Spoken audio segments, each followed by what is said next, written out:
Friends, welcome to Shobhit Agarwal classes. आज आपके लिए बहुत ही अच्छा एक टॉपिक लेकर आए हूँ और रिलेटेड है इंग्लिश ग्रामर से रिलेटेड, और ये सभी कंपटीशन के एग्ज़ाम के लिए इम्पोर्टेंट है। और ये टॉपिक है वर्ब से रिलेटेड। वैसे तो हमने वर्ब का कई बार नाम सुना होगा, लेकिन जब हम कंपटीशन के पॉइंट ऑफ व्यू से वर्ब की बात करते हैं तो बहुत सारी ऐसी चीज़ें होती हैं जो हमें पता होनी चाहिए। और करेक्ट अरेंजमेंट ऑफ वर्ब्स और finite verb, non finite verb, transitive verb, intransitive verbs, और कुछ बेसिक से रूल्स जो होते हैं स्पॉटिंग एरर्स में जो आते हैं कंपटीशन में, वे वर्ब से रिलेटेड बहुत सारे रूल्स हैं। ये वीडियो आपके लिए बहुत ही ज़्यादा हेल्पफुल होने वाली है। इससे पहले कि वीडियो को आगे बढ़ाएं, चैनल को जिसने सब्सक्राइब नहीं किया चैनल को सब्सक्राइब ज़रूर करें और बेल आइकन ज़रूर प्रेस करें और आने वाली ताकि वीडियो का नोटिफिकेशन आपको मिलता रहे। आपके सामने मेरा इंट्रोडक्शन है, अपने सारे एक्सपीरियंस चैनल पर शेयर करता हूँ। अब इंग्लिश लैंग्वेज की क्लासेस भी अब हमारे चैनल पे चलेगी। तो आज जो वर्ब से रिलेटेड एक टॉपिक है, इससे पहले कई मैंने finite verb, non finite verb, इन सबको डिटेल में बताया हुआ है। पार्टिसिपल क्या होता है, क्लॉजेज क्या होती है, principal clause, coordinate clause, subordinate clause, आपको मैंने सिंथेसिस भी बताया हुआ है। बहुत सारे टॉपिक्स हैं, वे सब आपको प्ले लिस्ट में कॉम्पिटिटिव ग्रामर के नाम से एक प्ले लिस्ट है, वहाँ पर आप देख लेना। सब वीडियोस आपको वहाँ पर मिल जाएगी। तो स्टार्ट करते हैं आपका टॉपिक। जो टॉपिक है ये वर्ब है।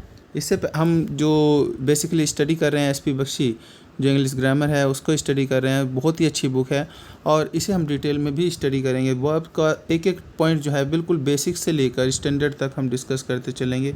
सबसे पहले आपको बेसिक सी चीज़ें बताऊंगा, फिर स्टैंडर्ड आपको जो कंपटीशन के पॉइंट ऑफ व्यू से बहुत सारे इंपॉर्टेंट जो पॉइंट्स हैं, जो रूल्स हैं, वे सब यहाँ पर डिस्कस करेंगे। तो सबसे पहले आपके सामने जैसे आप डेफिनेशन देख पा रहे हैं, a verb is a word that is used to tell something about a person और ए थिंग एज फॉलोज। एक वर्ब क्या होते हैं? एक शब्द होता है जो कुछ बताता है पर्सन के बारे में या वस्तु के बारे में। तो देखते हैं अब क्या है इसमें डिटेल में। एक्टिव वॉइस और पैसिव वॉइस हम पहले भी पढ़ चुके हैं। एक्टिव क्या होता है, पैसिव क्या होता है, आपको पता ही है। एक्टिव, व्हाट ए पर्सन और थिंग डज, जब एक कोई व्यक्ति क्या करता है उसके द्वारा या कोई वस्तु उससे क्या हो रहा है तो वो होता है active. The she teaches in the school, he often visited his village. तो ये क्या है? ये है एक्टिव, क्योंकि यहाँ पर सब्जेक्ट के द्वारा कार्य किया जा रहा है। पैसिव वॉइस क्या होता है? आपको पता ही है। Passive voice, what is done to a person और थिंग, किसी वस्तु या व्यक्ति के प्रति क्या किया जा रहा है वो होता है पैसिव। ही वॉज पनिश्ड, उसे दंडित किया गया। शिखा वॉज टोट ए लेसन, शिखा को एक लेसन पढ़ाया गया, तो उसके प्रति कोई कार्य हो रहा है तो वो हो गया पैसिव वॉइस। और देखिए बी के रूप में, बी रेगुलर और ऑर्डिनरी वर्ब, जिसे भी देखेंगे क्या है। She is very pretty village girl and my brother is a chemist. तो यहाँ पर बी है जो रेगुलर ऑर्डिनरी वर्ब के रूप में यूज है। यहाँ पर मेन वर्ब के रूप में, यहाँ पर रेगुलर वर्ब के रूप में ये इज़ जो है ये यूज़ है। देखिए दो क्लासेस जो हैं वर्ब की होती हैं, ऑक्सिलरी वर्ब और ordinary regular verb. Auxiliary verb क्या होते हैं? इसे हम हेल्पिंग वर्ब भी कहते हैं। ऑर्डिनरी रेगुलर वर्ब क्या होती हैं? वे होती हैं जैसे खाना, आना, जाना, पहनना, पढ़ना, लिखना, सोना, ये सब क्या होती है? ऑर्डिनरी रेगुलर वर्ब होती हैं। ऑक्सिलरी वर्ब क्या होती है? Helping verb. हेल्पिंग वर्ब कौन कौन सी? Is, am, are, was, were, has, have, had, do, did, does, had, will, shall, ये सब क्या होती हैं? ऑक्सिलरी वर्ब्स होती हैं। तो ऑक्सिलरी वर्ब्स को दो कैटेगरी में बांटा गया है। Auxiliary verbs are two types, primary auxiliary verbs, ये क्या होते हैं? प्राइमरी ऑक्सिलरी वर्ब्स और मॉडल ऑक्सिलरी वर्ब्स। मॉडल जो मोड्स बताए स्पीकर का वो होता है मॉडल्स। जैसे ये मॉडल्स हो गई विल, मस्ट, शुड, मे, इसे भी हम मॉडल्स को डिस्कस कर चुके हैं, चैनल पर ऑलरेडी अपलोडेड हैं सभी वीडियोज़। और टू बी और टू हैव और टू डू, ये जो है प्राइमरी ऑक्सिलरी वर्ब्स हैं। टू बी के रूप में जो वर्ब्स यूज होती हैं is, am, are, was, were and being और बीइंग। और हैज़, हैव, हैड जो है टू हैव के रूप में यूज होती हैं। टू डू के रूप में तीन फॉर्म होती हैं, डू, डज और डिड। ये हमें पता ही है। ऑक्सिलरी वर्ब दो तरह की होती हैं। ऑर्डिनरी वर्ब जैसे मैं पहले बता चुका हूँ, जो कुछ कार्य किया जाता है वो होता है ऑर्डिनरी वर्ब, जैसे वर्क, प्ले, टू राइट, ये सब होती हैं ऑर्डिनरी वर्ब्स। अब टू बी के रूप में देखिए वर्ब्स का किस तरह यूज होता है, एज एन ऑक्सिलरी वर्ब्स और as an ordinary regular verb. To be को दो तरीके से यूज किया जाता है, ऑक्सिलरी वर्ब्स के रूप में यूज कर सकते हैं, हेल्पिंग वर्ब के रूप में, जैसे इज़ हो गए, यहाँ पर वॉज हो गया, तो ये क्या है, हेल्पिंग वर्ब के रूप में हो रही है। जैसे प्रेजेंट, इन प्रेजेंट कॉन्टिन्यूस में सी इज़ राइटिंग ए लेटर, यहाँ पर इज़ क्या है, हेल्पिंग वर्ब है। और अर्जुन वॉज कॉल्ड बैक, तो यहाँ पर वॉज भी क्या है, हेल्पिंग वर्ब है। तो ये ऑक्सिलरी वर्ब जो टू बी है, जो मैंने अभी बताया, इज़, एम, आर, वॉज, वर, ये क्या होती हैं, ऑक्सिलरी वर्ब होती। ये टू बी क्या है, इज़, एम, आर, वॉज, वर, जो वर्ब हैं ये टू बी के रूप में भी हम यूज़ करते हैं। और इसे हम ऑर्डिनरी रेगुलर वर्ब के रूप में भी यूज़ कर लेते हैं, और ऑक्सिलरी वर्ब के रूप में भी, जैसे इज़ और वॉज, यहाँ पर कोई कार्य तो हो नहीं रहा, तो मुख्य रूप से वर्ब इन्हें ही बना लिया, वॉज और इज़ जो यहाँ पर हैं, ये ऑक्सिलरी वर्ब के रूप में यूज ना होकर रेगुलर वर्ब के रूप में यूज़ है। अब देखिए कुछ वर्ब के जो काइंड है, दो तरह की वर्ब होती हैं, finite verbs and non finite verbs. Finite verbs क्या होती हैं, a verb has a subject of its own limited by the person and the number of subject. Finite verb क्या होते हैं, जिसका अपना खुद का सब्जेक्ट होता है, जिसका अपना खुद का सब्जेक्ट होता है, और जो लिमिट किया जाता है पर्सन या नंबर के द्वारा, क्या एक वचन यूज हो रहा है, क्या बहुवचन यूज हो रहा है, उसके द्वारा जो लिमिट हो, वो होती है वर्ब फाइनाइट वर्ब। जैसे कि यहाँ पर इज़, वर, यहाँ पर प्लेइंग, वॉचिंग, आप देख सकते हैं फाइनाइट वर्ब क्या है इसमें, इज़, प्लेइंग, वर, वॉचिंग, यहाँ पर ये फाइनाइट वर्ब है। फाइनाइट वर्ब तो आप समझ गए हैं, जिसका सब्जेक्ट अपना खुद का होता है, जिसका, इनका क्या है, प्लेइंग कौन है, इसी, वॉचिंग दे, तो ये इनका खुद का अपना सब्जेक्ट है, इसका खुद का अपना सब्जेक्ट होता है फाइनाइट वर्ब। और ये दो तरह की होती हैं, ये भी दो तरह की होती हैं, ट्रांजिटिव, इंट्रांजिटिव, आपने नाम सुना ही होगा। ट्रांजिट का मीन्स है टू मूव, जब कोई चीज़ मूव हो जाए। Action transitive verb pass over the object, जब एक्शन जो है ट्रांजिटिव वर्ब का वो पास हो जाए ऑब्जेक्ट के, मतलब कि जहाँ पर एक प्रॉपर ऑब्जेक्ट हो वो होता है ट्रांजिटिव वर्ब। इंट्रांजिटिव वर्ब होता है does not pass over the object, जो ऑब्जेक्ट पर पास ना हो, मतलब जहाँ पर ऑब्जेक्ट ना ही हो, तो वो होता है इंट्रांजिटिव वर्ब। ट्रांजिटिव वर्ब जहाँ पर आपको एक प्रॉपर ऑब्जेक्ट मिलेगा, इंट्रांजिटिव वर्ब जहाँ पर आपको ऑब्जेक्ट नहीं मिलेगा। अब ऑब्जेक्ट का मीन्स ये नहीं होता कि वर्ब के बाद कोई भी वर्ड हो वो सभी ऑब्जेक्ट होते हैं। यहाँ पर अलॉट जो है, ऑन टाइम जो है, ये क्या है, ये ऑब्जेक्ट नहीं माने जाएंगे, ये माने जाएंगे एडवर्ब। तो एडवर्ब को हम ऑब्जेक्ट नहीं मानते हैं, तो वो क्या होता है, ये प्रॉपर ऑब्जेक्ट ऐसा होता है, ए लेटर, मी, ये क्या है, ये प्रॉपर ऑब्जेक्ट है।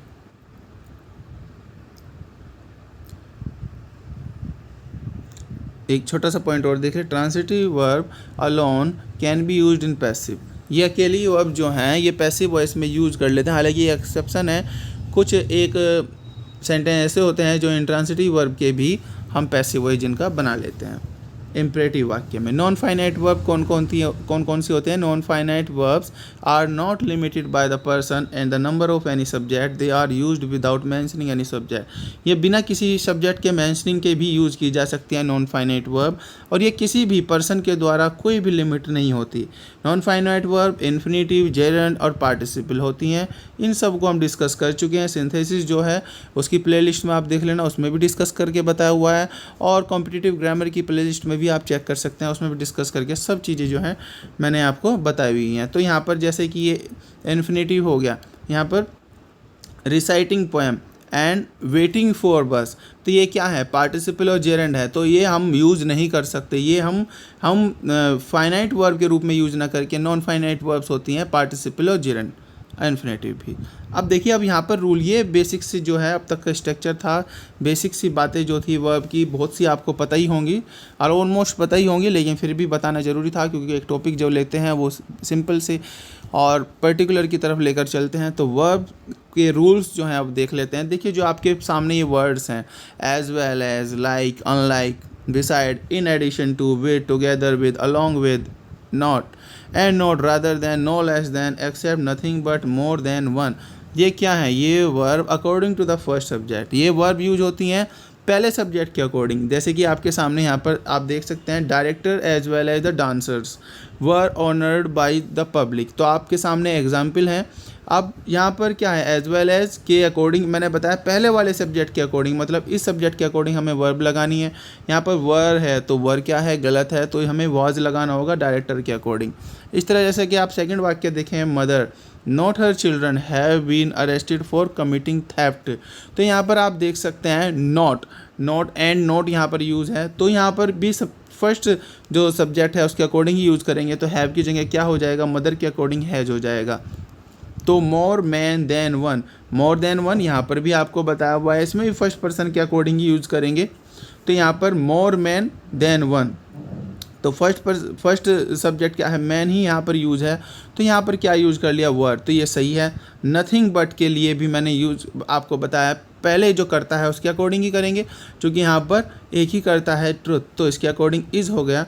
माई mother no less than my father, तो यहाँ पर दो सब्जेक्ट हो गए आपके, my father and my mother. तो यहाँ पर इज़ यूज़ होगा दोनों के लिए, यहाँ पर इज़ ही यूज़ है, तो ये करेक्ट है। तो ये जितने भी वर्ड हैं इन सभी वर्ड्स में आप फर्स्ट जो पर्सन आपका जो पहला करता है उसके अकॉर्डिंग आप वर्ब यूज़ करेंगे। अब रूल सेकंड है, ये बहुत ही अच्छा इंपॉर्टेंट रूल है। व्हेन टू और more subject connected by not only but also, neither NOR, either और, नन बट, अगर इनका कहीं यूज़ है तो आप नियरेस्ट सब्जेक्ट के अकॉर्डिंग इसे आप वर्ब का यूज़ करेंगे। कैसे करेंगे, आप इसमें बाद वाले सब्जेक्ट को भी मान सकते हैं। इन वर्ड्स में अगर दो सब्जेक्ट दिए हुए हैं तो बाद वाले के अकॉर्डिंग जो है वर्ब यूज़ करेंगे, या फिर अगर एक ही है तो यह आपको नियरेस्ट का ध्यान रखना है कि इन वर्ड से जो नियरेस्ट है उससे ही हम जो है वर्ब का यूज़ करेंगे उसी के अकॉर्डिंग। तो आपके सामने एग्जाम्पल है, neither the students nor their guide, तो यहाँ पर एक करता, यहाँ पर ये दूसरा करता, तो हमने बताया आपको सेकंड के अकॉर्डिंग आपको करना है यूज़, तो देयर गाइड, तो यहाँ पर वाज यूज़ हो जाएगा, वर्ब की जगह वाज यूज हो जाएगा। इसी तरीके से none but leaders of our country is responsible for this state of affairs, तो यहाँ पर नन बट यूज़ है, और नन बट में मैंने बताया आपको सेकंड कर्ता के अकॉर्डिंग यूज़ करना है, या जो नियरेस्ट है। तो क्या है यहाँ पर use, leaders of our country, तो यहाँ पर कर्ता तो एक ही है, लीडर्स हो गए यहाँ पर, तो क्या यूज़ होगा इसके अकॉर्डिंग, आर यूज़ होगा, क्योंकि कई सारे लीडर्स हैं। वन और टू, तो आइदर और, नाइदर और या और हो, तो यहाँ पर दूसरे दो करता है, वन एंड टू बुक्स, तो किसके अकॉर्डिंग यूज़ हुआ है, तो आर सेकंड के अकॉर्डिंग यूज़ होगा, तो सही है। आई और he is to be rewarded, तो यहाँ पर और आ गया तो दो ही करता है, आई है और ही है, तो यहाँ पर एम यूज़ नहीं करेंगे, दूसरे करता ही के अकॉर्डिंग हम वर्ब यूज़ करेंगे, एम आई और ही टू बी रिवार्डेड। एक और भी पॉइंट है, नियरेस्ट का भी ध्यान रखना है आपको, यहाँ पर दो करता है, यहाँ पर आई है और ही है, ये बहुत ही अच्छा इंपॉर्टेंट रूल है। तो आप देख सकते हैं आपके सामने ही और आई दो हैं, तो वैसे नियरेस्ट का हमें ध्यान रखना है। तो वर्ब के बाद नियरेस्ट सब्जेक्ट कौन सा है, तो आई है, तो हमें किसके अकॉर्डिंग यूज़ करना है, आई के अकॉर्डिंग। ये भी अच्छा रूल है, काफ़ी अच्छा रूल है, देख लीजिएगा क्या है इस रूल में। Neither, either, nor, anyone, each, every used as a pronoun or adjective should be followed by third person singular verb. अगर कहीं पर neither, either, none, anyone, each, every आया हुआ है प्रोनाउन के रूप में या एडजेक्टिव के रूप में यूज़ है, तो इनके साथ हम थर्ड पर्सन सिंगुलर वर्ब का प्रयोग करेंगे। थर्ड पर्सन सिंगुलर वर्ब जैसे हिज के अकॉर्डिंग इस तरीके से हम यूज़ करेंगे। थर्ड पर्सन सिंगुलर वर्ब का आपको यूज़ करना है, सिंगुलर वर्ब। थर्ड पर्सन कौन कौन से होते हैं, जैसे ही होता है, शी होता है, इट होता है, लेकिन सिंगुलर तो थर्ड पर्सन में हमें इनका ध्यान रखना है। तो अब देखते हैं वाक्य से और ज़्यादा क्लियर हो जाएगी condition. Neither of the two boys have done it, तो यहाँ पर क्या है, इसके according third person singular verb, यहाँ पर सिंगुलर वर्ब का हमें ध्यान रखना है, इनके साथ क्या यूज होगा, सिंगुलर वर्ब। तो यहाँ पर हैव की जगह क्या हो जाएगा, has use. Each of the students are obedient, तो यहाँ पर क्या यूज हो जाएगा, इच की जगह आर यूज हो जाएगा। Either of us has done this his work, तो यहाँ पर आइदर ऑफ के साथ क्या यूज हो गया, हैज़, ये बिल्कुल करेक्ट है। Everybody, every girl has been invited, तो एवरी आ गया यहाँ पर, तो इसके साथ क्या यूज़ हुआ, सिंगुलर वर्ब का यूज़ होना है, तो यहाँ पर हैज़ बीन, ये बिल्कुल करेक्ट है। B, none is used with countable noun, both singular and plural verb are correct, but with uncountable noun singular verb is correct. देखिए नन के साथ अगर काउंटेबल नाउन है तो सिंगुलर वर्ब लगा लें या प्लूरल लगा लें, दोनों ही सही मानी गई हैं। लेकिन अगर अनकाउंटेबल नाउन कहीं पर भी यूज़ है नन के साथ, तो आप सिंगुलर वर्ब ही वो सही मानी जाएगी। जैसे दोनों वाक्य देखते हैं, none of the boys has have, तो यहाँ पर दोनों ही करेक्ट हैं। डन होमवर्क, तो यहाँ पर नन के साथ दोनों ही यहाँ पर सही हो गया, क्योंकि ये काउंटेबल नाउन है बॉयज़, और वर्क जो है अनकाउंटेबल नाउन है, तो नन के साथ हमें इज़ ही यूज़ करना है। अगर काउंटेबल नाउन है तो प्लूरल और सिंगुलर दोनों ही सही हैं, लेकिन अनकाउंटेबल नाउन के साथ प्लूरल का यूज़ नहीं करेंगे, सिंगुलर का यूज़ करेंगे। व्हेन अगर ईच आया है कहीं पर, each is used after subject verb is plural, अगर ईच जो है सब्जेक्ट के बाद आया हुआ है तो वर्ब कौन सी लगेगी, प्लूरल लगेगी। जैसे we each have taken our bags, they each are honest.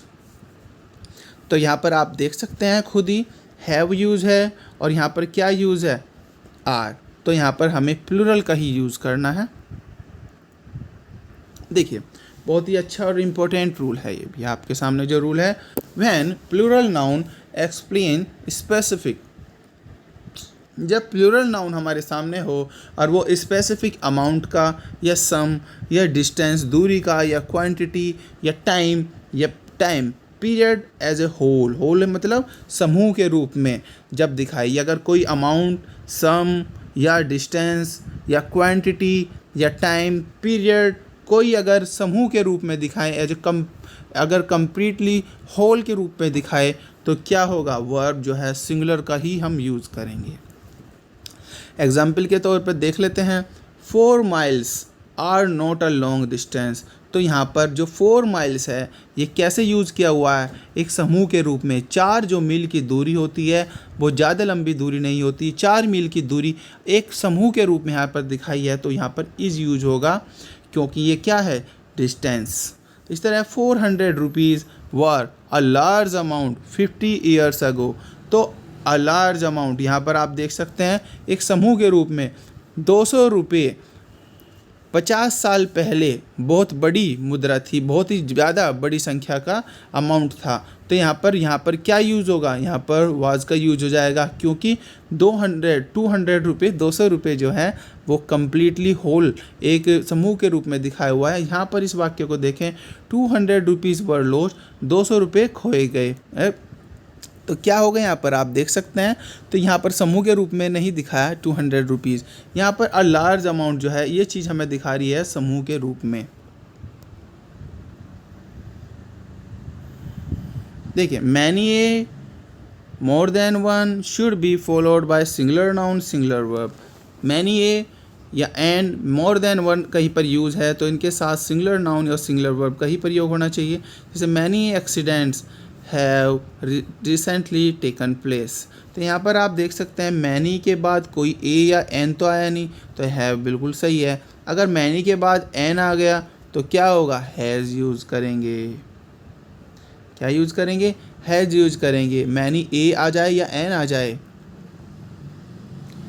और यहाँ पर एन आ गया तो एक्सीडेंट्स का तो कोई मतलब ही नहीं होता, तो क्या हो जाए, एक्सीडेंट। मैनी तो सही क्या है, करेक्ट यूज़ क्या है, देखिए आप देख सकते हैं, many an accident has more than one man was present, ये देखिए आपके सामने ये वाक्य है, मोर than one man was present, तो यहाँ पर मोर देन वन इसके साथ क्या बताया, सिंगुलर वर्ब सिंगुलर नाउन, तो यहाँ पर वॉज का प्रयोग होगा। इस तरह मोर मैन देन वन वर burned, more man then one वर बर्न्ड, तो यहाँ पर वर दोनों में आप डिफरेंस देखिए, मोर than one man, more man then one, तो यहाँ पर आप दोनों सेंटेंस में आप पहले डिफरेंस देख लीजिएगा आप, ये आपके सामने दो वाक्य हैं। अगर मोर देन वन आए तो सिंगुलर होगा, अगर मोर के बाद यहाँ पर प्लूरल तो आना ही है, ये आया तो आपके जो वर्ब होगी ये प्लूरल होगी, ये बात का ध्यान रखना। मोर देन वन, बस आप इसे सिंबल के रूप में एक माइंड रखना, देन के बाद अगर वन आए, वन अकेला होता है तो वाज हो जाएगा, और मोर के बाद यहाँ पर क्या आया यूज़, प्लूरल आया, तो यहाँ पर क्या हो जाएगा, वर हो जाएगा। 6 जो नेक्स्ट रूल है उसे भी देख लेते हैं, बहुत ही अच्छा ये भी रूल है। अगर कंपाउंड सेंटेंस अगर दो वाक्य एंड से जुड़े हों, किसी भी तरह कोई भी कंपाउंड सेंटेंस एंड से जुड़े हों, आइदर और, नाइदर और, बट, यट, हाउएवर, इस सब से जुड़े हों कंपाउंड सेंटेंस, तो वहाँ पर क्या होता है, When two compound sentence, both auxiliary verb, principal verb should be mentioned separately if they differ in number, form and voice. अगर कंपाउंड सेंटेंस आपके सामने दो कंपाउंड सेंटेंस आ गए, दो कंपाउंड सेंटेंस मिलकर आए हुए हैं आपके सामने, तो क्या करना है, बोथ ऑक्सिलरी वर्ब जो उसके साथ है और प्रिंसिपल वर्ब जो है वो मेंशन करनी चाहिए सेपरेटली। अगर उनमें डिफरेंस है, क्या कहेगा उन दोनों में, जैसे यहाँ पर ये वाक्य भी है, ये दो हो गए, तो इनमें अगर डिफरेंस है किस तरीके है, या तो नंबर में डिफरेंस हो, मतलब अगर एक सिंगुलर में है एक प्लूरल में है, या फॉर्म में डिफरेंस हो, या फिर वॉइस में कि एक पैसिव में है एक एक्टिव वॉइस में है। अगर आपको इस तरीके का डिफरेंस आ रहा है तो दोनों को सेपरेटली अलग अलग लिखना होगा। लेकिन अगर इन फॉर्म में दोनों में अगर फॉर्म में डिफरेंस नहीं है तो आपको बार बार उसे लिखने की, इसके साथ वर्ब को लिखने की ज़रूरत नहीं है। एग्जाम्पल आप क्लियर कर लेंगे एग्जाम्पल से बिल्कुल। He has not and will not. देखिए अब हमारे सामने एंड ये दो कंपाउंड आ गए। हैज़ के साथ हम या यूज़ क्या करते हैं, वर्ब की थर्ड फॉर्म, और विल के साथ क्या यूज करते हैं, वर्ब की फर्स्ट फॉर्म। तो दोनों की जो फॉर्म है ये फॉर्म ये अलग अलग है। इसके साथ क्या यूज करते हैं, थर्ड फॉर्म, इसके साथ क्या यूज करते हैं, फर्स्ट फॉर्म। तो हैज़ नॉट मैरिड आएगा, हैज़ नॉट मैरिड। अब खाली इस मैरिड से काम नहीं चलेगा, हमें दो बार लिखना पड़ेगा। इस तरह she is intelligent but her sisters. अब यहाँ पर सी है क्या, एक वचन है, और हर सिस्टर्स क्या है, यहाँ पर बहुवचन है। तो क्या करना पड़ेगा, हमें सिस्टर्स के साथ अलग से वर्ब लगानी पड़ेगी। सिस्टर्स के साथ क्या यूज़ करिए, यहाँ पे आर यूज हो जाएगा। अगर क्या होता, अगर यहाँ पर सिस्टर्स ना होता, सिस्टर होता सिर्फ, तो यहाँ पर भी एक वचन हो गया, यहाँ पर भी एक वचन हो गया, तो हमें दोबारा से वर्ब लिखने की ज़रूरत नहीं थी। इसी तरह से ये भी वाक्य है, he surrendered before the court and sent to jail. उसने कोर्ट के सामने सरेंडर किया और जेल भेजा गया। सरेंडर उसने किया, ये तो एक्टिव वॉइस हो गया, लेकिन भेजा गया, किसी के द्वारा भेजा गया, तो यह क्या हो गया, पैसिव वॉइस। तो यहाँ सेंट से पहले हम वाज का प्रयोग करेंगे, जभी तो पैसिव बनेगा। She disappeared last month and found dead near a well last night. तो वो डिसअपियर्ड हो गई थी लास्ट मंथ को, लेकिन और मरी पाई गई, किसी के द्वारा पाई गई, मतलब यहाँ पर भी वॉइस है, पैसिव वॉइस है, तो यहाँ पर भी वाज फाउंड डेड। इस तरह she is intelligent but her sister dull. तो यहाँ पर इज़ लगाने की दोबारा से यूज़ करने की हमें ज़रूरत नहीं है। क्यों नहीं है ज़रूरत, क्योंकि यहाँ पर सी एक वचन है, सिस्टर क्या है, ये भी एक वचन है, दोनों ही क्या है, एक वचन है। तो अगर यहाँ पर सिस्टर्स आती, जैसे पहले ऊपर वाक्य हमने करा था, अगर यहाँ पर सिस्टर्स आती तो हमें आर लगाना पड़ता। आई डिड नॉट के साथ वर्ब की फर्स्ट फॉर्म का यूज़ करते हैं, विल नॉट के साथ भी वर्ब की फर्स्ट फॉर्म का यूज़ करते हैं, तो एक ही बार वर्ब लगा दी, कोई प्रॉब्लम नहीं है, गो लगा दी। अगर यहाँ पर हैज़ होता, हैव होता, तो हमें क्या करना पड़ता, हमें गोन लगाना पड़ता। 7th रूल भी बहुत ही अच्छा और इम्पोर्टेंट रूल है। Inverted form of the verb is used in following cases. Inverted form use करते हैं वर्ब की इन फॉलोइंग केस। कुछ जो केस हैं आगे आएंगे आपके सामने, उनमें इन्वर्टेड फॉर्म का यूज़ करते हैं। कब, when the sentence is introduce by adverb. यदि कोई वाक्य एडवर्ब से स्टार्ट हो तो वहाँ पर हम एक प्रॉपर सीक्वेंस का यूज़ ना करके, कर्ता क्रिया कर्म का यूज़ ना करके, एडवर्ब के ठीक बाद हम वर्ब का यूज़ करते हैं। इन्वर्टेड फॉर्म उसे कहते हैं, एक तरीके उल्टा फॉर्म जो है। When the verb is meant to express a wish or prayer, यदि विश का यूज है, जैसे आपने कई बार सुना होगा, may you live long, you may live long होना चाहिए, लेकिन अगर विश कर रहे हैं तो मे यू लिव लॉन्ग, तो इन्वर्टेड फॉर्म हो जाएगा, पहले वर्ब आ जाएगी। तो इसी तरीके से अगर कहीं एडवर्ब है स्टार्टिंग में तो आप यूज़ करेंगे एडवर्ब के ठीक बाद हेल्पिंग वर्ब का। इसी तरीके से अगर कहीं पर विश और प्रेयर है तो स्टार्टिंग करेंगे इन्वर्टेड फॉर्म से ही। तो यहाँ पर आपके सामने एग्जाम्पल है, सो क्विकली एडवर्ब है तो इसके बाद हमने डिड का प्रयोग किया। एग्जाम में क्या आ जाएगा आपके सामने, so quickly see did finish her work या सी फिनिश्ड हर वर्क। तो यहाँ पर क्या करेंगे, सो क्विकली डिड आ जाएगा यहाँ पर, इसके बाद हेल्पिंग वर्ब का यूज़ किया, she finish her work that were surprise. कई बार एग्जाम में ऐसा भी आ सकता है यहाँ पर फिनिश की जगह फिनिश्ड आ जाए, तो आपको खुद देखना है। डिड आ गया तो वर्ब की फर्स्ट फॉर्म का ही यूज़ करेंगे। May you succeed in life, तो यहाँ पर विश है, प्रेयर है, तो विश मे से स्टार्ट कर दिया वाक्य। Hardly scarcely had I reached, तो हार्डली क्या ही है, ये एडवर्ब है, तो इसके ठीक बाद हमने हेल्पिंग वर्ब का यूज़ कर लिया, इन्वर्टेड फॉर्म का यूज़ कर लिया। और हार्डली के साथ यूज करते हैं वैन का। हमेशा ध्यान रखना, कभी भी दैट का या देन का प्रयोग नहीं करते, यूज करते हैं वैन का। नो सूनर बहुत ही इंपॉर्टेंट वाक्य, कई बार ये आ चुका। तो नो सूनर क्या है, एडवर्ब है। इसके ठीक बाद क्या है यूज़, डिड यूज़ है। और डिड के साथ वर्ब की फर्स्ट फॉर्म का यूज़ होता है। एग्जाम में कई बार क्या होता है, नो सूनर के बाद कई बार क्या होता है, यहाँ पर डिड यूज हो जाता है और यहाँ पर अराइव्ड भी यूज हो जाता है। तो ऐसा हमें नहीं करना। और नो सूनर के साथ हमेशा देन का प्रयोग करते हैं, दैट का, वैन का ये प्रयोग नहीं होते। Next rule, verb in the following cases is used in singular form. कुछ आगे जो आपके सामने केसेस आए हुए हैं, जो रूल्स हैं, इनमें हमेशा जो वर्ब है वो सिंगुलर फॉर्म में यूज़ होगी। When two singular noun refer to same person denoted by one article. अगर दो आपके पास सिंगुलर नाउन है, अब वो एक ही पर्सन के लिए यूज़ हैं, दोनों नाउन एक ही पर्सन के लिए यूज़ है और एक के पहले ही आर्टिकल यूज़ है। मतलब कि आप एग्जाम्पल में समझेंगे, जैसे कि यहाँ पर कलेक्टर हो गया, मजिस्ट्रेट हो गया, इन दोनों से पहले क्या हुआ, आर्टिकल एक के पहले यूज़ है, इसके पहले आर्टिकल यूज नहीं है। मतलब क्या है, अगर दोनों के लिए अलग अलग आर्टिकल हैं तो ये व्यक्ति दोनों अलग अलग हैं। अगर एक के लिए ही आर्टिकल यूज है तो व्यक्ति एक है, तो यहाँ पर क्या हो जाएगा, कलेक्टर। और यहाँ पर इसके लिए फिर जब एक ही व्यक्ति है, जो कलेक्टर है वही मजिस्ट्रेट है, तो क्या हो जाएगा, फिर यहाँ पर आर की जगह क्या यूज हो जाएगा, इज़। तो इसी तरीके से in certain phrase idiomatic pair of words suggesting the same meaning though not synonyms। देखिए कई बार idiomatic pair होते हैं, जैसे राइस एंड करी, लाइम एंड सोडा, जैसे एंड से यूज़ करते हैं। दो सिंगुलर सब्जेक्ट अगर एंड से यूज़ हैं तो हम प्लूरल वर्ब का यूज़ करते हैं। लेकिन अगर वे idiomatic हैं, जैसे कि राइस एंड करी हो गया, लाइम एंड सोडा हो गया, एम एंड सब्सटेंस हो गया, तो वे क्या हो जाएंगे, वे हमेशा एक साथ यूज होते हैं। जैसे ब्रेड एंड बटर है, तो वो हम सिंगुलर वर्ब उसके साथ यूज़ करेंगे।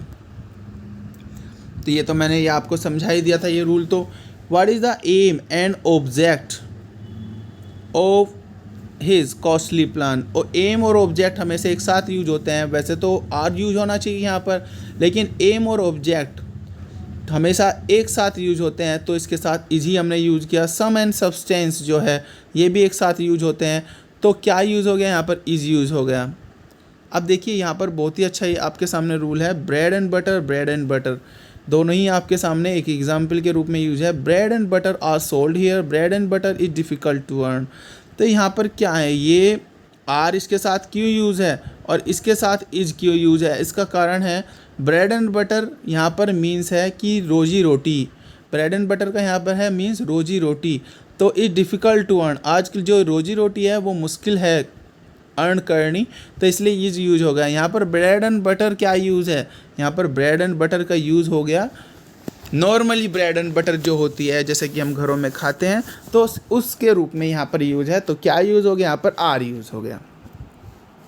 इसी तरीके से two and two is are four दोनों ही करेक्ट फॉर्म है। और जब मेक आएगा तो मेक्स होगा। No student no teacher was present. 3 5s एंड 5 times 10। देखिए अगर 3 5s 15 अगर मल्टीप्लाई के रूप में दिया हुआ है तो प्लूरल होगा। 3 5s 15, तो आप यहाँ पर देख सकते हैं 3 को 5 से गुना करके 15 आया, मल्टीप्लाई के रूप में यूज है तो प्लूरल होगा। अगर 5 times 10 मतलब जैसे अगर प्लस के रूप में यूज है, अब ये कह रहा है ना 5 times 10, तो 5 times 10 जैसे कि 5 टाइम हो जाएगा। ये 5 टाइम हो गया आपके सामने ये दिया हुआ है, तो इसका मीन्स है कि प्लस हो रहा है, तो यहाँ पर हम यूज़ करेंगे इज़ का। अगर प्लस की बात हो रही है, ऐसे आ गया 5 टाइम्स करके प्लस के रूप में यूज है, तो हमेशा सिंगुलर वर्ब का यूज होंगे। मल्टीप्लाई के रूप में यूज है तो प्लूरल का। Slow and steady wins the race, इसके साथ हमेशा सिंगुलर यूज होगा क्योंकि ये हमेशा समूह के रूप में यूज होता है। Slow and steady wins the race. Time and tide के साथ हमेशा वेट का यूज़ करेंगे। अच्छा रूल है, बहुत ही अच्छा रूल है। When sentence begins with it, verb is according to the subject it.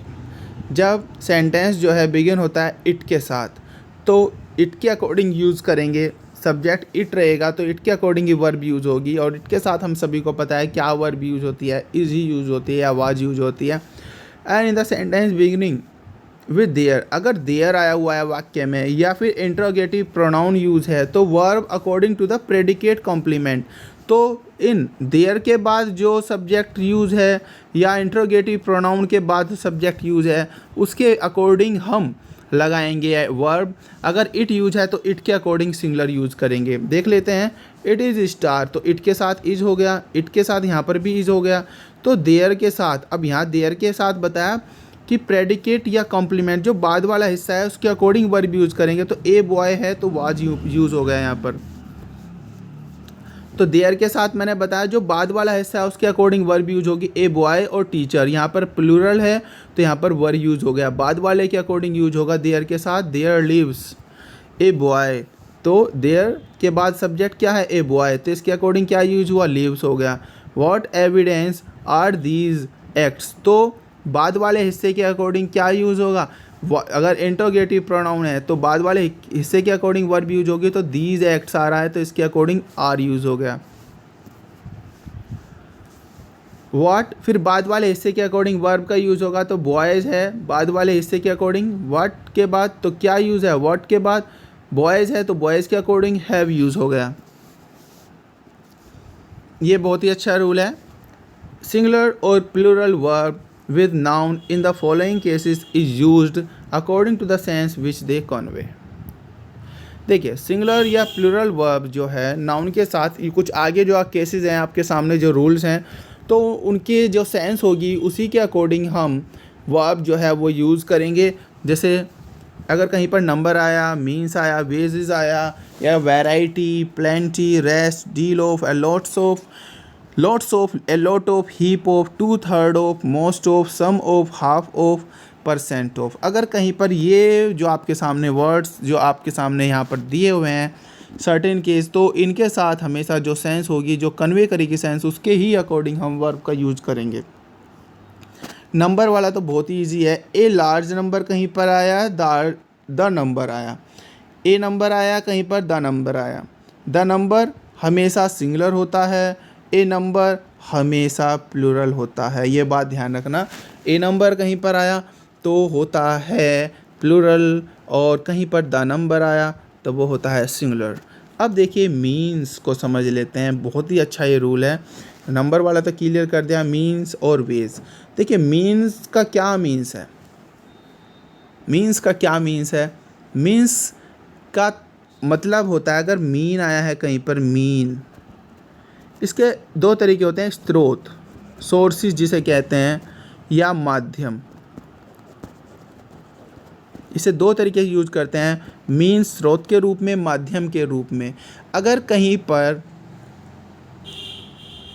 स्रोत के रूप में यूज़ है, कहीं पर स्रोत के रूप में यूज़ है तो यूज़ होगा प्लूरल, और माध्यम या तरीके के रूप में अगर हम करें कि मीन का मतलब है तरीका, तरीके के रूप में हमेशा सिंगुलर होगा। देख लेते हैं एग्जाम्पल के रूप में, आप समझ लेंगे यहाँ पे। She could not continue her study because her means were poor. Means का मीन्स यहाँ पर क्या है, यहाँ पर है स्रोत, जो उसके रिसोर्सेज थे, जो उसके पास सोर्सेज थे। तो सोर्सेज अगर कहीं पर मीन्स का सेंस आ रहा है तो वो होगा प्लूरल। अब फेयर मीन्स का मतलब है यहाँ पर तरीका, उसका जो माध्यम है या उसका जो तरीका है करने का। अगर मीन्स फेयर मीन्स का मीन्स है अगर कहीं पर तरीका तो वो होगा सिंगुलर। जैसे means are more important than needs, तो मीन्स क्या है, स्रोत, सोर्सेज ज़्यादा इम्पोर्टेंट है आवश्यकताओं से भी। तो मीन्स क्या अर्थ है यहाँ पर, स्रोत। ध्यान रखना, सोर्सेज अगर कहीं पर यूज़ है तो उसका क्या अर्थ होगा, वो होगा प्लूरल में। और कहीं पर करने का कोई कार्य करने का तरीका है और मीन का यूज़ है तो वहाँ पर होगा यूज़ सिंगुलर। वेज एक तो है मजदूरी, एक होता है कीमत चुकाना। वेज तो प्लूरल होगा, लेकिन wages of sin is death अगर आपको जो सिन है उसे आप चुकानी पड़ेगी मृत्यु के रूप में, बाइबल कहता है। तो यहाँ पर वेज का है कि किसी परिणाम भुगतना, या कोई किसी ने कार्य किया और उसका उसे परिणाम भुगतना पड़ रहा है तो वो यूज हो जाएगा, वेजेस यूज हो जाएगा उसके लिए, और वो यूज होगा सिंगुलर के रूप में। लेकिन अगर अगर मजदूरी के रूप में यूज़ है तो वो होगा प्लूरल। अब वैरायटी और प्लेंटी को भी समझ लेते हैं। वैरायटी और plenty, a variety of book on the subject are available. Variety और प्लेंटी अगर आपके सामने आए, जो उसके साथ करता होगा उसके अकॉर्डिंग ही आपको वर्ब का यूज़ करना है। बुक्स क्या है, प्लूरल है तो आर यूज़ हो गया, सही है। फूड क्या है, सिंगुलर है, सिंगुलर अनकाउंटेबल नाउन है तो इज़ यूज हो गया, बिल्कुल सही है। नेक्स्ट देखते हैं, मिल्क क्या है, सिंगुलर अनकाउंटेबल नाउन है तो इज़ यूज हो गया, बिल्कुल सही है। प्लेंटी के साथ बुक्स यूज़ हो गया तो प्लूरल है तो वर यूज हो गया, बिल्कुल सही है। इस तरह लेसन है, रेस्ट ऑफ लेसन, लेसन क्या होता है, अनकाउंटेबल नाउन है तो यहाँ पर इसे भी हम हैज़ ही यूज़ करते हैं। रेस्ट स्टूडेंट्स क्या है, काउंटेबल नाउन है, प्लूरल है तो हैव यूज़ हो गया। इसी तरह अ लॉट ऑफ या lots of, a lot of work, work क्या है, सिंगुलर अनकाउंटेबल नाउन है तो इज यूज हो गया, प्लूरल है तो वर यूज हो गया। इस तरह a great deal of labour, labour क्या है, सिंगुलर अनकाउंटेबल नाउन है तो इज यूज हुआ। इस तरह बॉयज़ क्या है, प्लूरल काउंटेबल नाउन है तो हैव यूज हो गया। इसी तरह 2/3 of the actors, 2/3 of the book. देखिए यहाँ पर एक्टर्स यूज़ है, यहाँ पर बुक यूज़ है, यहाँ पर प्लूरल है, एक्टर्स है, और यहाँ पर क्या है, बुक। बुक एक ही बुक यहाँ पर दी हुई है तो यहाँ पर इज़ यूज हो जाएगा इसके लिए। यहाँ पर एक्टर्स है, इसके लिए आर यूज हो जाएगा।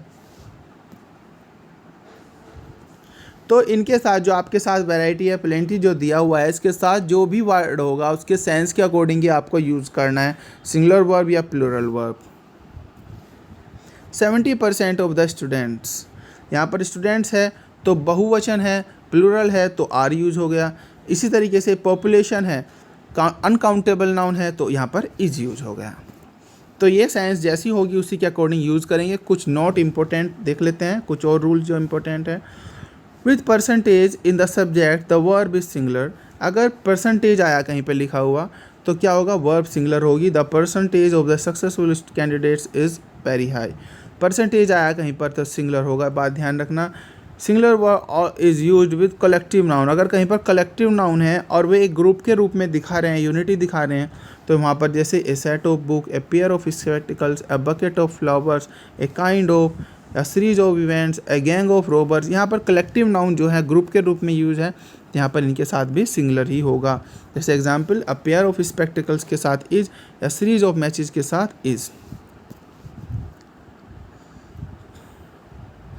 अनरियल पास्ट सबजंक्टिव मूड, इसे भी देखते हैं क्या ये रूल है। आपकी इस वीडियो में सारा जो रूल्स हैं, रूल्स जो वर्ब से रिलेटेड रूल्स हैं, एग्ज़ाम जो आते हैं कंपटीशन में, वो सब क्लियर हो जाएंगे। वीडियो थोड़ी लेंथी तो रहेगी लेकिन इसमें से ही आपके सारे रूल्स जो हैं वर्ब के कंप्लीट भी हो जाएंगे। अनरियल पास्ट सबजंक्टिव मूड क्या होता है उसे भी समझते हैं। अ विश, सबजंक्टिव मूड और अनरियल पास्ट। ये सबजंक्टिव मूड क्या होता है, जब कोई प्रेयर करे, विश करे, रिग्रेट करे, पश्चाताप करे। अनलाइकली कंडीशन, जो कि कंडीशन हमें पसंद ना हो, unlikely condition. Contrary to the fact statement, जो चीज़ फैक्ट से कॉन्ट्रेरी हो, विरोधाभास हो जिस स्टेटमेंट में, वहाँ पर क्या होता है, वो सब्जेक्टिव मूड में ही एक्सप्रेस किए जाते हैं वे मूड। और इन सब्जेक्टिव मूड प्रेजेंट सिचुएशन अगर है तो वो यूज़ करते हैं वाज या वर। हालांकि वर इज़ मोर करेक्ट फॉर्म, वर को ही हम ज़्यादा प्रेफर करेंगे रादर देन वाज। अब सेंटेंस देख लेते हैं किस तरीके से बनते हैं, कई बार एग्जाम में आ चुके हैं इस तरीके के वाक्य। To express regret, wish for a present situation. कभी कभी हम पश्चाताप करते हैं प्रेजेंट सिचुएशन जो हमारी है उससे रिलेटेड। आई विश, मैं आशा करता, आई had a house of my own now, कि मेरे पास मेरा अपना घर होता, मेरे पास मेरा घर होता। तो उसकी इच्छा है, वो रिग्रेट भी कर रहा है, विश भी कर रहा है प्रेजेंट सिचुएशन से। आई wish I were rich now, मैं आशा करता काश मैं एक अमीर व्यक्ति होता, काश मैं अब एक अमीर व्यक्ति होता। I wish, would that, I would, only, if only, ये सब एक ही सेंस को कन्वे करते हैं, विश को ही कन्वे करते हैं। टू एक्सप्रेस अनलाइकली कंडीशन, जब कोई कंडीशन हमें पसंद ना हो तभी भी हम सब्जेक्टिव मूड का यूज़ करते हैं। ये आप याद रखना, ये देखिए यहाँ हमेशा यूज होता है जब हम किसी चीज़ को ना पसंद करें, या देखिए यहाँ पर जब विश के साथ हम वर ही ज़्यादा यूज करते हैं, ये बात का ध्यान रखना। अगर इस स्ट्रक्चर में वाक्य आए तो हैड यूज करेंगे। टू एक्सप्रेस अनलाइकली कंडीशन, जो कंडीशन अनलाइकली हो उसे एक्सप्रेस करें। If I had a house I would not hire yours, यदि मेरे पास मेरा घर होता मैं तुम्हारा घर हायर ना करता। If I were a teacher, यदि मैं एक अध्यापक होता आई वुड हेल्प यू, मैं तुम्हारी मदद करता। अनलाइकली कंडीशन मतलब कि जो कंडीशन वर्तमान में उसके पास नहीं है, उस कंडीशन को जब वो दिखाए। एज इफ़ एज दो, एज इफ़ एज दो का मतलब होता है मानो कि, मानो कि। देखिए सी बिहेव्स, वह बिहेव करती है, मानो कि सी वर अ लैंड लेडी, जैसे कि वो लैंड लेडी हो। जब कोई चीज़ contrary to the fact of statement हो, जब कोई जो फैक्ट है जो वास्तव में हो उससे अपोजिट या उसके विरोधाभासी कोई तथ्य या कोई बात बताए तो वहाँ पर यूज़ करते हैं वर का। जैसे कि I were a king now, I wish I were a king. ये बहुत ही इंपॉर्टेंट पॉइंट है। इट इज़ हाई टाइम, कहीं पर इट इज़ हाई टाइम आया तो आंख बंद करके आप याद रखना, इट इज़ हाई टाइम के बाद वर्ब सब्जेक्ट आएगा और यहाँ पर जो यूज़ होगा ना वो यूज़ हम करते हैं वर्ब की सेकंड फॉर्म का यूज़ करते हैं। बस ये बात ध्यान रखना, इट इज़ हाई टाइम के बाद आप वर्ब की सेकंड फॉर्म का यूज़ करते हैं। वुड रादर, हैड रादर के बाद क्लॉज आती है, और अगर वर्ब आई वुड रादर और हैड रादर के बाद वो डायरेक्ट इन्फिनिटिव होती है, मतलब कि उसके बाद हम टू का प्रयोग नहीं करते, डायरेक्ट वर्ब का प्रयोग करते हैं। अगर वुड रादर हैड रादर के बाद वर्ब नहीं आती डायरेक्ट तो क्लॉज आएगी। आई वुड रादर, यहाँ पर वुड रादर आ गया आपके सामने, यहाँ पर क्लॉज आ गई, यहाँ पर एक कर्ता आ गया और उसकी वर्ब आ गई आपके सामने, माई ब्रदर आ गया। I would rather you helped my brother, I had rather you stayed with me. तो यहाँ पर हमेशा ध्यान रखना, इसके बाद वुड रादर के बाद या तो क्लॉज आएगी या फिर आएगा वर्ब आएगी तो डायरेक्ट वर्ब आएगी, डायरेक्ट इन्फिनिटिव याद आएगी। याद रखना इस बात का, डायरेक्ट इन्फिनिटिव यूज होगा इसके साथ। Subjective mood, past situation use perfect, past perfect हैं। देखिए I wish I had a gun then, अगर यहाँ पर देन आया, अगर यहाँ पर देन आया, बात का ध्यान रखना, तो हैड आएगा, हैड नहीं आएगा, सिर्फ हैड आएगा। अगर यहाँ पर नाउ आया तो यहाँ पर यूज होगा हैड सिर्फ, अगर देन आया तो 2 बार हैड आएगा, ये बात ध्यान रखना। I wish I had not met her last year, यहाँ पर पश्चाताप कर रहा है पास्ट सिचुएशन का कि काश, मैं आशा करता काश मैं उससे पिछले साल ना मिला होता, तो यहाँ पर हैड नॉट ही आएगा। याद रखना, डिड नॉट नहीं आएगा, हैड नॉट आएगा। लास्ट ईयर इस तरीके से एक्सप्रेस हो रहा है मैटर।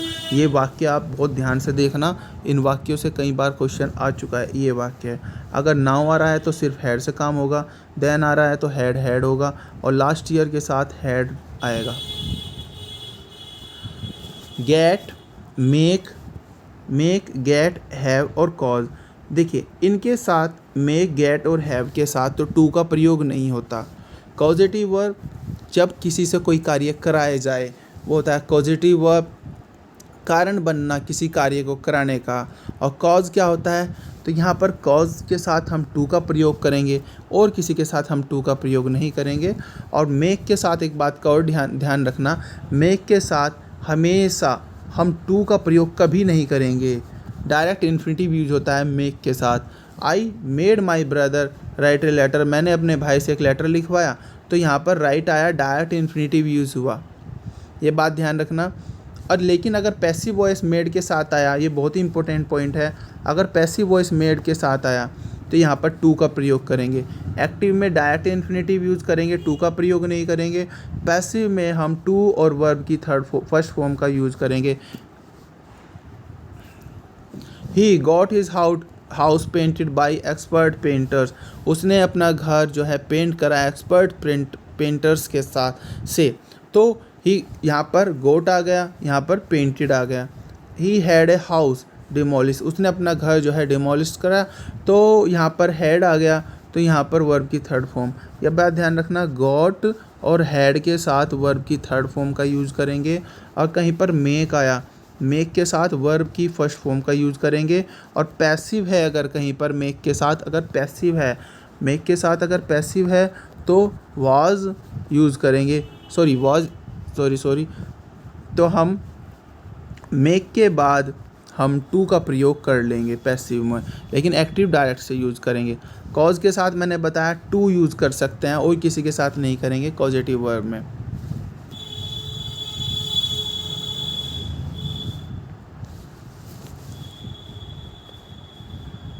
ऑलमोस्ट चैप्टर जो है समाप्ति होने वाला है आपका। 12th जो रूल है उसे देख लेते हैं। When a negative ideas are introduced in a noun clause with following verbs in principal clause, it is advisable to make principal clause in negative। देखिए ये कुछ वर्ड्स हैं, इमेजिन, थिंक, बिलीव, सपोज। अगर ये आए आपके सामने तो ये बात ध्यान रखना, तो इनमें हम जब नेगेटिव वाक्य का यूज़ करेंगे तो हम नेगेटिव बाद वाली क्लॉज में यूज ना करके इन्हीं वाक्यों वाली क्लॉज में यूज करेंगे। जैसे I don't think, I don't imagine, I don't believe, I don't suppose. जैसे कि I don't think he will pass, I think he will not pass, ऐसा नहीं होगा। यहाँ पर नोट यूज नहीं करेंगे, इन्हीं वर्ड से बनने वाली क्लॉज में हम नोट का प्रयोग करेंगे। जैसे कि सपोज के साथ हमने यूज़ किया she will pass, I don't suppose मैं ऐसा नहीं करता, या मैं सपोज नहीं करता कि विल पास होगी, तो यहाँ पर सपोज के बाद हम यहाँ पर यूज़ नहीं होगा विल नॉट, ये बात ध्यान रखना, इसी में यूज़ होगा जो भी होगा। ये स्ट्रक्चर देख लेते हैं। Position of verb in the clause beginning as और then when subject is hidden. जब सब्जेक्ट हिडन हो तो पोजीशन देख लेते हैं वर्ब की कैसे बनती है इस तरीके के वाक्य में। ये चारों वाक्य आप ध्यान से देख लेना। Guests come on time as were hoped, जैसे कि आशा की जाती थी। गेस्ट जो हैं वो समय पर आए जैसे कि आशा की जाती थी, तो आशा की जाती थी तो यह हो जाएगा it was hoped. It use है तो वाज यूज हो जाएगा। Guest come more in number than was expected, तो यहाँ पर यूज हो जाएगा मोर इन नंबर आ गए यहाँ पर, तो इसके साथ यूज हो जाएगा देन दे वर एक्सपेक्टेड। जैसे कि आप ये भी समझ गए होंगे, ये भी, तो यहाँ पर इट यूज होगा जैसे कि आशा की जाती थी, यहाँ पर मोर इन नंबर के यूज होने की वजह से यहाँ पर दे यूज हो जाएगा, प्लूरल यूज हो जाएगा। इसी तरीके से there were more mangoes than were expected, तो यहाँ पर यूज हो जाएगा than it was expected. Expect किसी के द्वारा एक्सपेक्ट करना जब होता है तो इट यूज़ होगा। यहाँ पर नंबर होने के कारण, मोर इन नंबर होने के कारण दे का यूज़ किया गया। There were more servant than was required, तो रिक्वायर्ड कौन थे? सर्वेंट ही रिक्वायर्ड थे, तो यहाँ पर होगा देन दे वर रिक्वायर्ड। इतना मेन पॉइंट ये नहीं है, जो इससे पहले जो मेन रूल्स थे वो सब आपको करा दिए हैं। आपको जो वर्ब से रिलेटेड जितने भी क्वेश्चंस जो बनते हैं वो सब यहाँ पर इस वीडियो में मैंने क्लियर कराने का पूरा प्रयास किया है। ये बुक है एसपी बख्शी की। आई होप आपका जो चैप्टर वर्ब का है वो कंप्लीट हो गया है और आप समझ भी गए होंगे। वीडियो आपको अच्छी लगी होगी। इसमें आपका पूरा चैप्टर जो है वर्ब का वो कंप्लीट है। जिसने चैनल को सब्सक्राइब नहीं किया तो चैनल को सब्सक्राइब ज़रूर करें और बेल आइकन ज़रूर प्रेस करें, ताकि हमारी जो मेहनत है उसे मोटिवेशन मिलता रहे और हम ज़्यादा से ज़्यादा वीडियो जो है अपलोड करें आपकी हेल्प के लिए। तो stay tune with Shobhit Agarwal classes. Bye bye.